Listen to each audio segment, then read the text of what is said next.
two examples you showed and tried to take them to our own institution and get nurses involved in our central venous catheter simulation-based mastery learning training.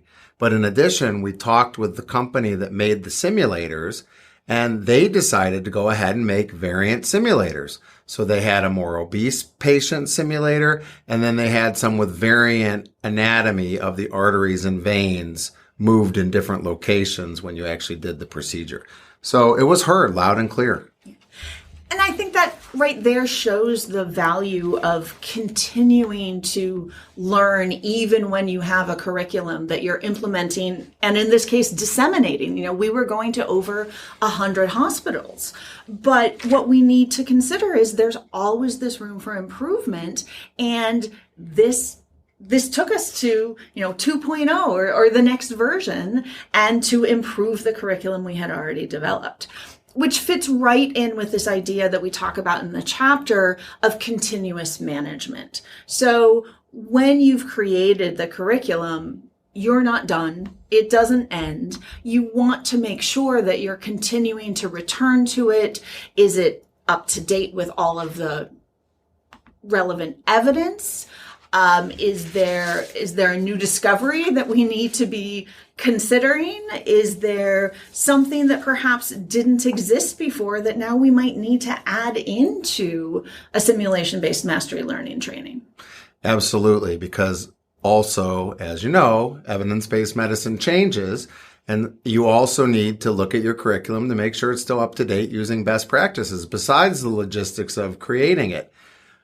A perfect other example of the importance of maintenance of a curriculum is having a champion of the curriculum that's watching it as they go. And a failure that we made that I will tell you about is that for our advanced cardiac life support simulation-based mastery learning, the champions of that curriculum kind of moved on in their career path and no longer were overseeing it. And when we went back to look at the curriculum to see how it was doing, it had drifted from a purely mastery curriculum to more of a formative type of learning with kind of a pseudo competency-based thing, kind of seat of the pants judgment. And when we discovered that, we were able to go back in and fix things so it was more mastery learning, but it shows how things can drift and how you really have to have your finger on the pulse at all times. We also like to use diffusion, dissemination, and implementation research to study our simulation-based mastery learning curriculum so that we can make them better and understand why they work or don't work sometimes. The field of implementation science, as you know very well, describes why some interventions are successful and others fail. And in fact, I think specifically about another dissemination project we did at a local academic community hospital where they had problems with central line-associated bloodstream infections, just as we were when we did our curriculum here, and they saw our successes, and they asked us if we could teach them how to use our curriculum, and then they would implement it.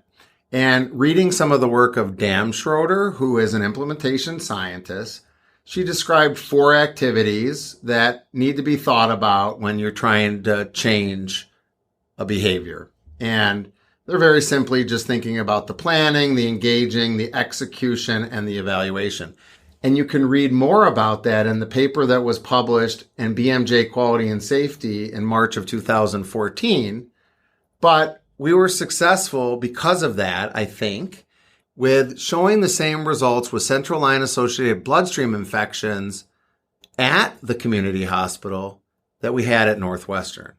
So I think it's an example of how understanding the science behind diffusion, dissemination, and implementation can help make these processes better when you actually do them at other institutions, but also at your own. And I think the perfect example of that is how we use some of these principles for a new curriculum that's not described in the chapter on simulation-based mastery learning for patients and caregivers. And I know you were very involved in that project. In fact, you were very involved in the qualitative interviews that we did to try and learn. And in fact, our interviews were mostly focused on creation of the curriculum. However, we learned a lot through that interview process that also informed how we needed to implement that curriculum. Absolutely. In fact, some of the things that come to mind right away are the ways that we put the curriculum together. So for example, we created videos that we gave to the patients and caregivers that they could take home with them so that they could not just watch it once or twice when they were here at the hospital, but they always had that as a reference for themselves when they were home. And in fact, I believe we gave them to them on thumb drives. So it was, again, something easy as opposed to them having to find a DVD player. You know, most people now can easily stick a thumb drive into their computer. And something else that we started to work with, which came in very handy with the COVID-19 pandemic, was being able to do synchronous instruction via Zoom. Because not all of the caregivers were able necessarily to come to the hospital to do the training. But by using Zoom, which then, as I mentioned, became invaluable during COVID, we were able to continue doing the training even remotely. So another thing I remember that we learned, Kenzie, as we were doing the interviews, is one of the questions we asked the patients and caregivers is, can you do these skills today? And some of them said they weren't sure. And others, we actually asked them to demonstrate some of those skills. In particular, one of those skills I'll never forget is a controller change. So if the computerized portion of their pump is failing, they have a backup where they have to emergently change it. And if they don't do that in time, their pump isn't going to be working and they could die. So it's an emergency. What we found is when a lot of these individuals were trying to change their controller, they had forgotten how to do it. So it brought out the strong need for refresher training, which we incorporated into our curriculum so that when the patient was discharged from the hospital, they were to get follow-up training at 1 month, 3 months, and 12 months after their discharge from getting their implant of the VAD. And I think one way to think about just how critical that was to find out that piece of information is this is something that either, the patients or caregivers might truly have believed they knew how to do because they had been trained, or perhaps they felt, oh my goodness, you've given me so much training, I don't want to tell you, I forget how to do it. But through these interviews, when we were asking them what more they needed, or if they were showing us what more they needed, we were then able to integrate that into the curriculum itself.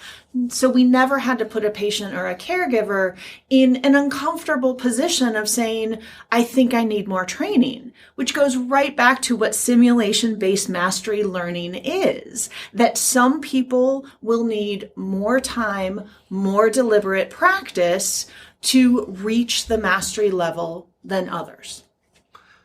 And in a way, our qualitative interviews go back towards stakeholder engagement because we're asking our stakeholders what is important in this curriculum. Because as you know, we also interviewed physicians and nurses that took care of these patients and learned a lot from them, but we just have focused on the patient responses here. Implementation and managing a simulation-based mastery learning curriculum is very complicated, and we can't do it all justice just in a short podcast today. But certainly I would encourage our listeners to read the book. It gives a good outline of the things that need to be considered.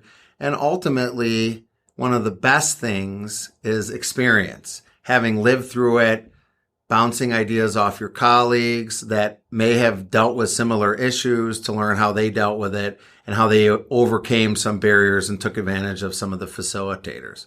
So Kenzie, it's always great to chat with you. We have many interesting conversations.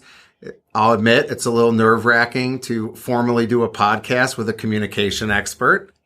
Jeff, thank you so much for having me part of this podcast and this entire process. I very much value our collaboration and am really honored to be part of the work that we and the larger team are doing. Yeah, it's been a great ride. It has. Well, to our listeners, thank you for listening today.